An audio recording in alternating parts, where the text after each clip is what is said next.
of Florida, an airline pilot who had been connected through fingerprints to the 1991 strangulation of a flight attendant in Brentwood.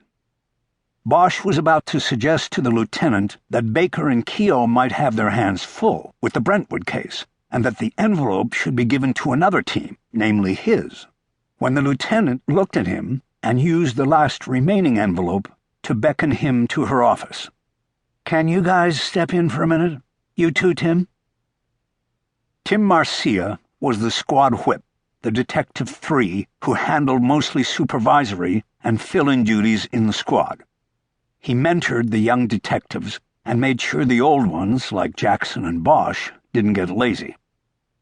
Bosch was up out of his seat before the lieutenant had finished her question. He headed toward the lieutenant's office with Chu and Marcia trailing behind. "Close the door," Duval said. "Sit down." Duval had a corner office with windows that looked across Spring Street at the Los Angeles Times building. Bosch and Chu took the two seats positioned in front of the lieutenant's desk.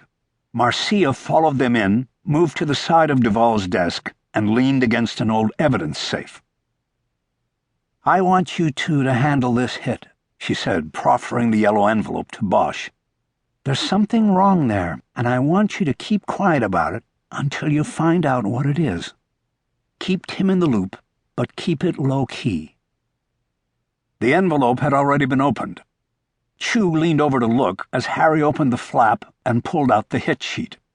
It listed the case number for which DNA evidence had been submitted, plus the name, age, last known address, and criminal history of the person whose genetic profile matched it. Bosch first noticed that the case number had an 89 prefix, meaning it was a case from 1989. There were no details about the crime, just the year. But Bosch knew that 1989 cases belonged to the team of Ross Schuler and Adriana Dolan. They were known in the unit as the Kids. They were young, passionate, and very skillful investigators, but between them, they had less than 8 years' experience working homicides. Bosch next studied the name on the hit sheet, Clayton S. Pell. It meant nothing to him.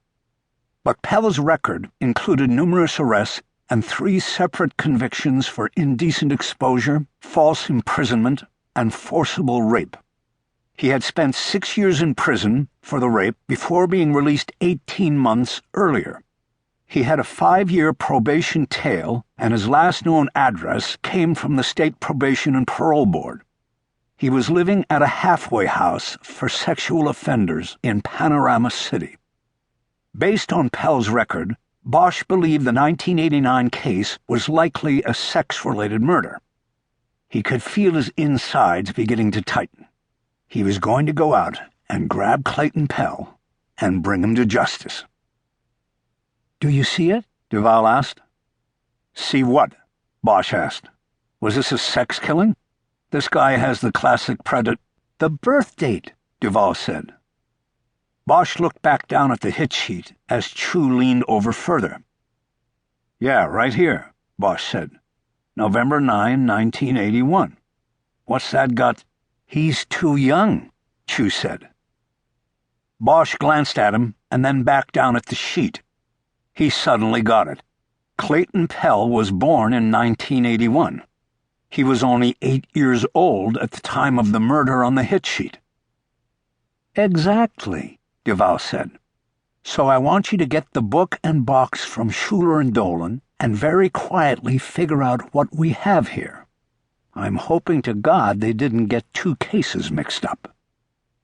Bosch knew that if Schuler and Dolan had somehow sent in genetic material from the old case labeled under a more recent case, then both cases would be tainted, beyond any hope of prosecution. "As you were about to say," Duval continued, "this guy on the hit sheet is no doubt a predator, but I don't think he got away with a killing when he was only 8 years old. So something doesn't fit. Find it and come back to me before you do anything." She may have appeared to be trying to protect Schuler and Dolan from internal affairs, but she was also protecting herself, and Bosch knew it. There would not be much vertical movement in the department